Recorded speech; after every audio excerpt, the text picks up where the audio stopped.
Oh, I'm tired of people complaining about Intimidator's trims, and also from lack of sleep. Yup, that clickbaity thumbnail is correct. I think Intimidator is the best ride at Carowinds. I'm gonna rank every coaster and give them my review. Every drop and every hill, every launch and every loop. Rate it 1 to 10 and then we'll do it all again. Gonna rank and review every coaster. What's going on, everybody? My name is Mario. This is a channel all about amusement park type stuff, but mostly coasters. And today in my never-ending journey to rank and review every single coaster I have ever been on, we're going to be talking about Intimidator at Carowinds. Real quick before we do that, I just want to say thank you to my subscribers. You guys are awesome. And to anybody that's not subscribed, you better subscribe or I will intimidate you until you subscribe.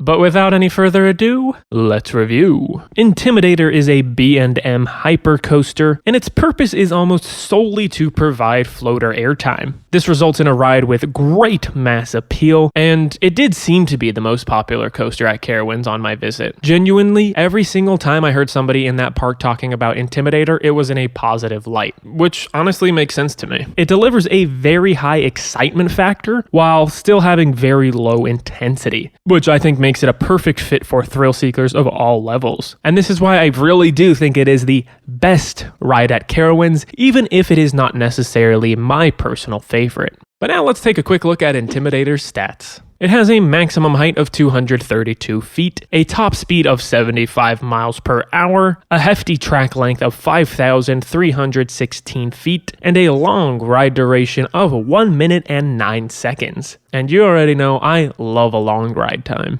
Intimidator is located at the front of Carowinds, and while Fury 325 is definitely the focal point of the main entrance, Intimidator is visible too, dominating over the extended parking lot. Or intimidating over the extended parking lot, if you will. In my opinion, this ride has a very nice appearance with its vibrant red track and understated gray supports. This ride is themed to Dale Earnhardt, who was a NASCAR driver nicknamed the Intimidator. While I personally don't find this theme to be interesting, the race car aesthetic of the trains, the checker patterned flooring in the plaza area of Intimidator, and the replica race car that sits by the attraction's entrance all look nice and definitely got other people in the park excited. There is virtually no theming in the queue line, however. Once you make it to the station, you'll have your choice of 16 rows, and even if there is a grouper assigning rows, they were, at least in my experience, relatively accommodating in row requests. Now, B&M Hyper coasters don't typically have 16 rows. They normally have 8 rows with 4 riders per row, whereas Intimidator's trains still have 8 cars, but they have 16 rows because each car has staggered seating. This means there are 2 seats in the front of the car that are together, and then 2 seats in the back of the car that are separated. These trains feel super open, and I absolutely love it, especially in the back of each car, where you essentially don't have a rider on either side of you, and you have so much room to just throw your arms around and enjoy your ride. However, these long trains do come with a slight negative, because since they are so long, they take a bit longer to navigate the hills. This drastically impacts your ride experience depending on where you sit, but it's not that big of a deal. This just means that the back row is going to more drastically get pulled over the top of the hills, thus experiencing more speed on the descent of each drop, whereas the front row is going to be traveling faster when going uphill, providing more airtime on the ascent. For me personally, I like the front of the train better. I felt that the airtime up there was more sustained, whereas in the back row, the airtime was definitely stronger. I just didn't find that it lasted quite as long. But once your row is decided, you're gonna walk through those gates, leave your items in the bins on the side of the platform. That's right, you don't need lockers for this ride, you can just leave your stuff in the bins. And then you'll take your seat and buckle your seatbelt, but do not pull your lap bar down. They make this very, very clear, although some people still do it. But now you're all strapped in and ready to go. Let's talk a little bit about the on-ride experience. You dispatch straight out of the station into the lift hill, where you climb up to your top height and then slowly make your way over the first drop. In the front of the train, it feels like it takes forever ever to detach from that lift hill, but it is pretty fun to be dangling over the edge. And in the back row, you're picking up speed well before you even crest the highest point of the ride. In the back row, you experience much stronger airtime. In all rows, however, this drop lasts for a very long time and provides a great amount of floater airtime. The valley of that first drop is a precursor of what's to come, at least as far as smoothness and comfort is concerned, because this ride is so enjoyable and smooth throughout the entire ride. You head up into what starts off as a hill and then turns into a right-hand turn, and I certainly did not expect this element to be anything other than a turn, but at least in the front half of the train, it is actually a really solid airtime moment. Since you do have all that speed traveling up the hill, once you hit the apex of it, you are floated out of your seat before starting your turn to the right. In the back rows, however, you slow down so much by the time you hit this point that you don't end up really getting any airtime at all. Once you're done navigating that turn, you'll fly up into your first full airtime hill, which, yes,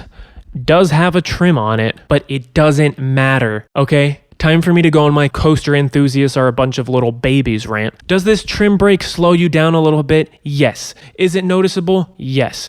Does it matter? Not really. This ride is designed for floater airtime and mass appeal, and all the trim brake does is ensure that the ride operates as the engineers with years and years of schooling and degrees and a vast understanding of physics intended it to. There was literally somebody sitting next to me in a coaster shirt at the ride by himself, cursing out the trims every single time we passed through one of them. He would tilt out the side of the train, look at the track, flip the trim off, and say, "You trims, you slowed us down so much. What the f? Oh my god, so stupid." Don't ride it then.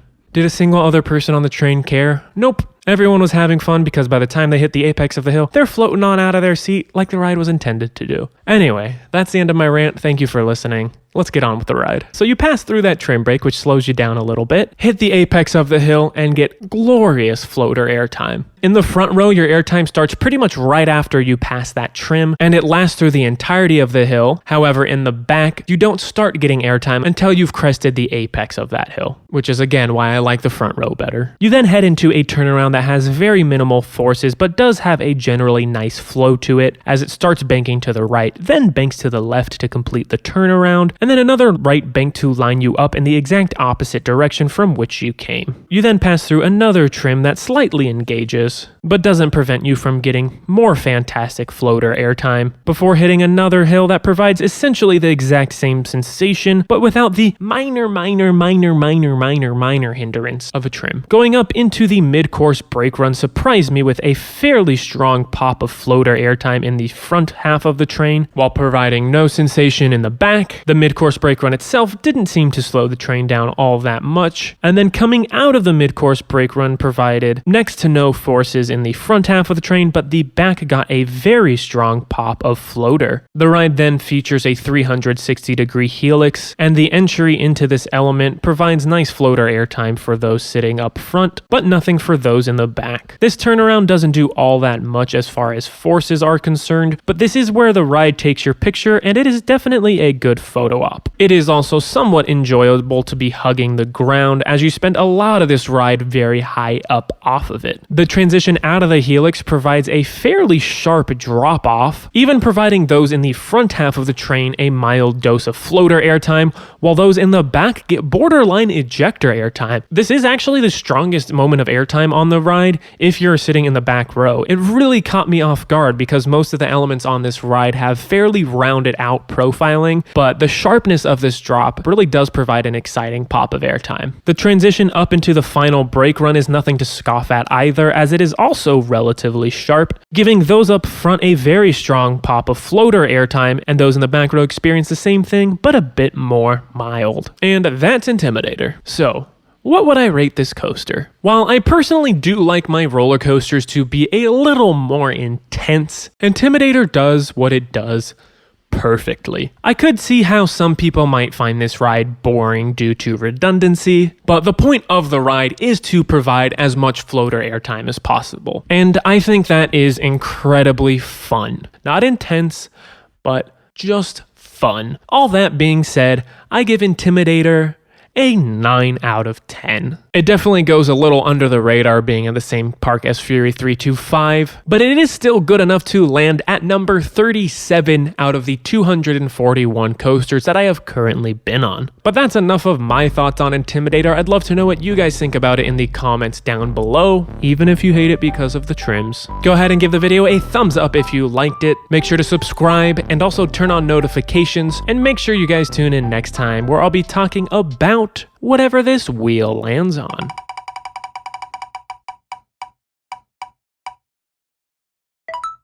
Oh, thank God. I don't have to talk about trims this time.